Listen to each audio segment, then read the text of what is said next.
There's this energy right here that it feels like something weighs heavily sa kanyang shoulder. This is like a problem na mahirap na ibagsak. And with that big moon in there, kailan ko kaya to marirelease? Malapit na ba ako sa top? Yeah. And I'm seeing that, nakita mo yung dalawang deer doon, ayun no, yung shadow ng deer doon. So maybe it has something to do with relationship. Maybe it's has something to do with that kind of stability, a serious commitment, not just a relationship per se. Pero sa nakikita ko rito, pwedeng yung burden na pinapasa ng energy rito, whether this is you or whether this is someone here you're connecting with or dealing with, okay? Just take how this resonates. Pero someone here is asking with that big moon in the background, eh, kung kailan niya ba marirelease ito na parang pasanin na to. There's something here na mahirap para sa kanya, no, na meron ditong kinalaman sa commitment or relationship, no, ninyong dalawa right here. And that's what we're gonna find out. Yeah. Alam nyo kasi yung deer, yung usa, is a symbol of something permanent, something that stays, something that's stable. So this person could be wanting it now. Something serious, something na hindi mawawala, something na grounded na relationship, ganun. Okay? Yeah, that's that person's only wish. But with this Nine of Cups, mas nakita ko rito yung red horse. So, malamang nagiinom siya rito, no? Shot puno daw. Yun ako rito, no? See, shot puno. Baka umiiyak pa to habang umiinom, no? Tapos, baka pag nakikipag-inuman, lasing na siya, no? Iyak na siya, no? Tapos yung mga barkada niya, okay lang yan, pre. Sis, tama na yan. Yan. May mga ganun-ganun tayo nakukuha rito. Waiter, order pa daw siya, soju with Yakult. Or baka meron kayo dyang, emperador daw. So, ayan mga babes, no? Tingnan natin ano ba nangyayari dito at ba't nagkakaroon ng inuman. Yung iba maaring hindi inuman pero nagsasarili. Yan. Nagsasarili na dumidetach muna, hindi masyado nakikipagkita sa barkada, pero yung iba inuman talaga. Umiinom. Hindi naman mawawala yung problema pag uminom eh. Pero yun yung naging parang tawag nito, trending, 'di ba, sa mundo. 'Di ba? Wala. Pagising mo, maalala mo pa rin 'yun. Nahilo ka lang.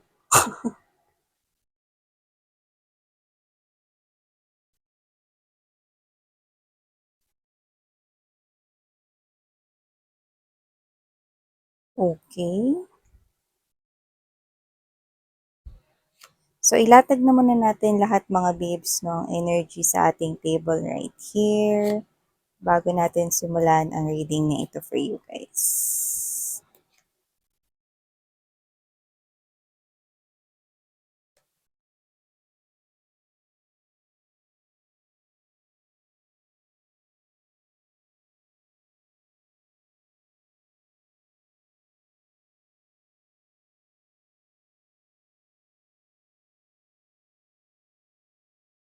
No.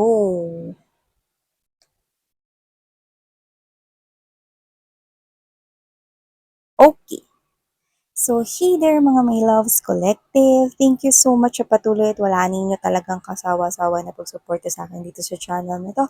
From the bottom of my heart, maraming salamat sa inyong lahat. Hi and hello sa mga new subscribers. By the way, my name is Yan. At sa returning subscribers, yan, sa inyong warm love and support. Thank you very much, everyone. So, yan, sana magstay kayo here with us, yung subscribers. Welcome kayo dito sa community namin. Yes po, para hindi na kayo magulat, no? Baka sabihin na iba, maarte ako magsalita, since fetus na. Born with this. Okay, so yes mga babes, no? Okay, born with this. Kinausap yung nurse. Ganito na pala, since fetus, paglabas, di ba?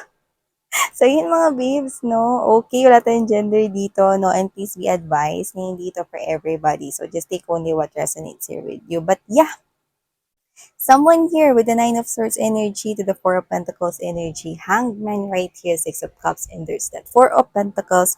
I mean, Four of Cups energy, pero na-mention ko yung Four of Pentacles, okay? Because nandito rin naman ito.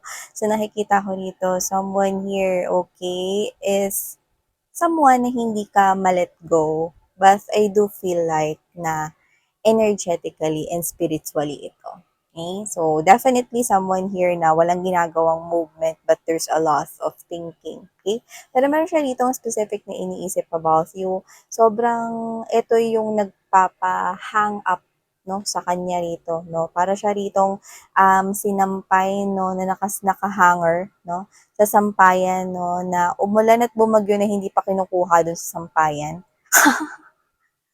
Ganong klase ng energy. Yung parang umulan na, lumipos na yung mga araw, pero wala pa rin kumukuha sa sampayan, no, sa kanya rito, no. So, nakikita ko rito na itong person na to, no, is ganun siya ka-stuck sa inyo.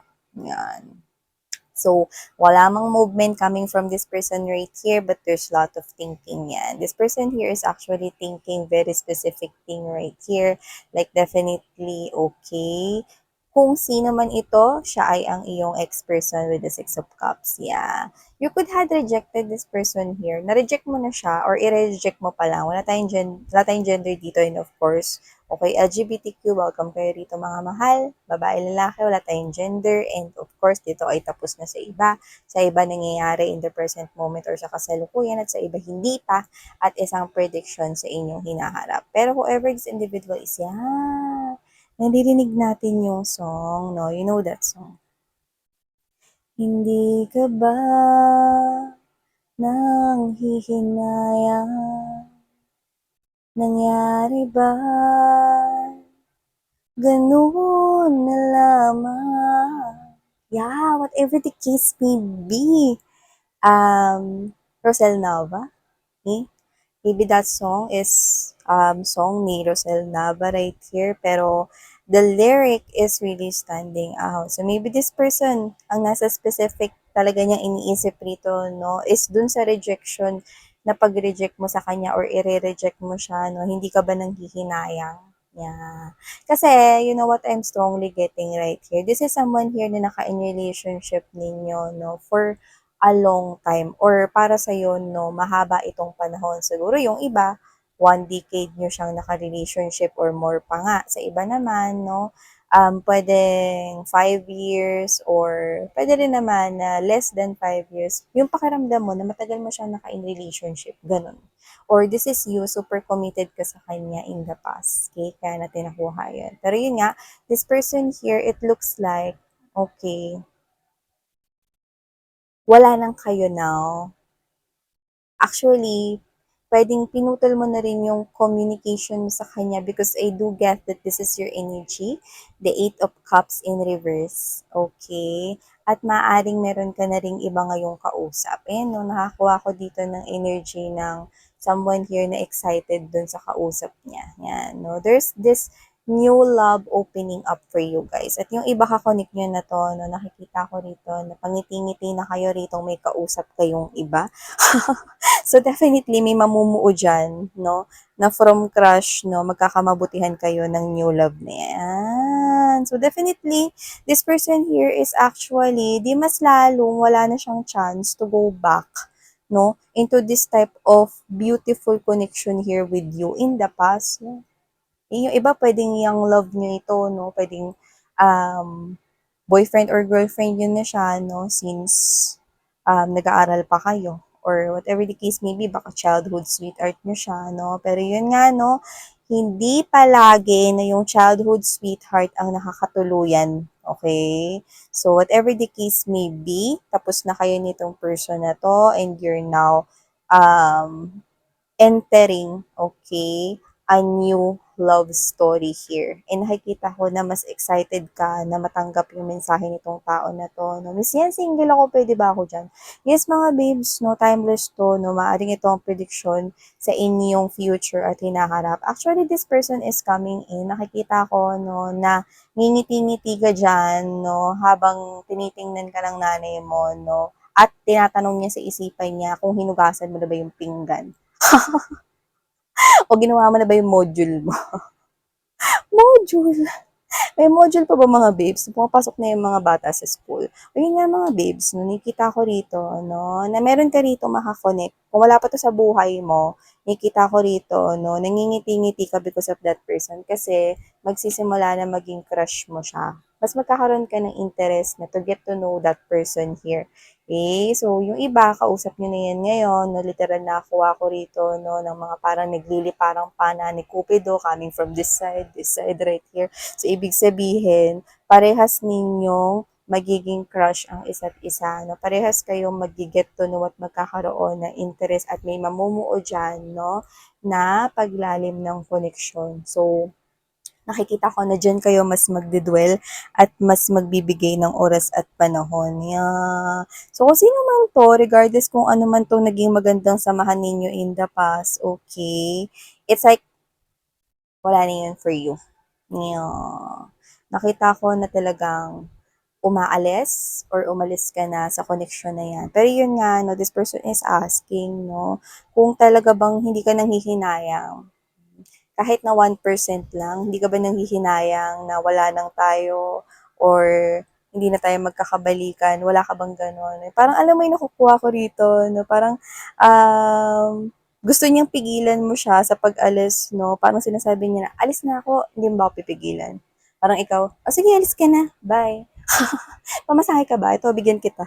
So, yun nga, no? Kung sino man tong person na to, nakikita ko dito na hindi mo na siya pinipigilan pa ng mga babes na umalis. Like, literally, lalo na kung ikaw ito na super healed ka na, at mas lalo na kapag may kausap ka na talaga ngayon, at pag may kinakausap ka na, okay, mas lalong hindi ka na talaga babalik sa kanya. Yeah. May kinakausap ka man or wala kang kinakausap, like literally, para sa'yo, you're realizing na hindi ito dahil sa tagal ng pagsasama, no? Kundi dahil ikaw to, no, na hindi ka pwede magstay sa isang relationship pag wala ka nang nararamdaman. Isn't it? Kasi, mahirap yun, di ba? Nasabihin na natin na sobrang minahal mo siya before, ang tagal nyo, no? Tapos nangyari yung bagay na hindi inaasahan, kayo ay nagkaroon ng separation, nagkahiwalay kayo, break up right here, diba? And then, it so happened, no, na pwedeng dumaan na rin yung matagal na panahon at oras, no, naka-move on ka, okay?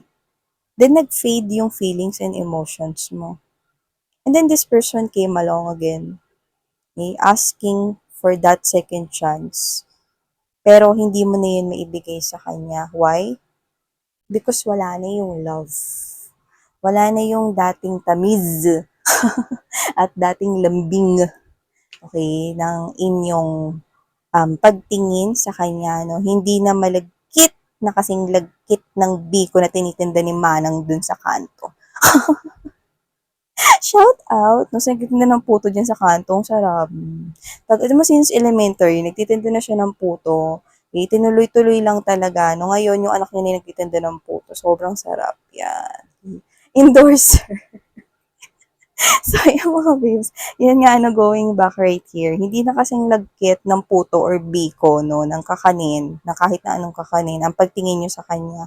Lalo na, pangiti-ngiti pa kayo dito, para kayong baliw. So, ibig sabihin, magiging happy kayo dito sa new love na to, which is I do feel like you deserve. Kasi yung tao na yan, kung sino man yung nakaka-connect ninyo, naramdam mo ha, na totoo yung pagkaroon niya ng interest sa'yo, na talagang yung effort niya ng pag-reply sa'yo, no, pwedeng wala pang kayo, pero may nabubuo na dito na parang nabubuong tiwala, trust rito, no, na this connection here will definitely evolve something beautiful in a natural way. Yun. So, nakikita ko nagtutuloy-tuloy, no, itong passion na to ay maaaring mauwi sa love with this Ace of Wands energy to this Eight of Wands, Ace of Wands energy and Eight of Wands in upright positions. So, nakikita ko rito na itong person na to, no, feels like na parang hindi niya ma-accept, hindi niya kasi ma-let go ikaw. So, definitely, hindi ko nakikita rito kung ano man yung naging cause ng separation ninyo. Pero, yung rejection, yes, heavily, strongly, na nakukuha natin rito. So, itong tao na 'to hindi siya maka-move on, hindi siya maka-let go sa'yo. Especially, okay, meron ka ng iba ritong nagugustuhan at minamahal. So, yeah. See, may panghihinayang ka ba daw? Sa nakikita ko dito wala. Walang panghihinayang na nanggagaling sa'yo rito, no? Nakikita ko rito mga babes, no, na ang manghihinayang dito ay walang iba kundi ang nanay mo, lalo na kung umaambon na, hindi mo pa kinukuha yung sinampay. Yun, siguro noon, no, nanghinayang kayo kasi yung iba, nakita ko dito, ang tatagal ng relationship ninyo, tapos, iningatan mo, siguro ikaw yung nag-effort nun, matindi yung pag-iyak mo nung naglaho yung relationship na yun, siguro noon, 'di ba? Pero, hindi na ngayon, 'di ba? Actually, dapat yung pagkakasabi ko dun, hindi na ngayon, yan, no? Hindi na ako nanghihinayang ngayon, noon, pwedeng oo. Ngayon nga, nakikita ko kayo na sobrang okay na kayo, papunta na kayo dun, yung iba, papunta na kayo dun, 'no, sa healing ninyo, like you've totally healed yourself here, okey? You're realizing that it's not that, um, tagal ng pagsasama ever, okay? Kasi kung dun kayo magbabase sa tagal ng pagsasama tapos wala na yung emosyon at feelings, then it won't work, it won't work, okey? So, for this person here, nakikita ko na with the Nine of Wands energy, Two of Pentacles energy, Seven of Cups, definitely this person is trying to control. Binabalanse niya, sinusubukan niyang balansehin rito. Pero, there's this really confusion going on. Okay? Kasi, this person here is actually pwedeng ini-expect niya that you can go back together. Like, what you used to before as lovers. But then, it didn't happen, isn't it? It's like, this person's expectation here totally fails. So, kinukuha ko here. Okay. So, ito ang nakuha nating messages for you, collective. Thank you so much ha guys, no, sa patuloy at wala ninyong sawang pagbabalik-balik dito sa channel na to. From the bottom of my heart. Thank you so much. Love and light. Annyeong.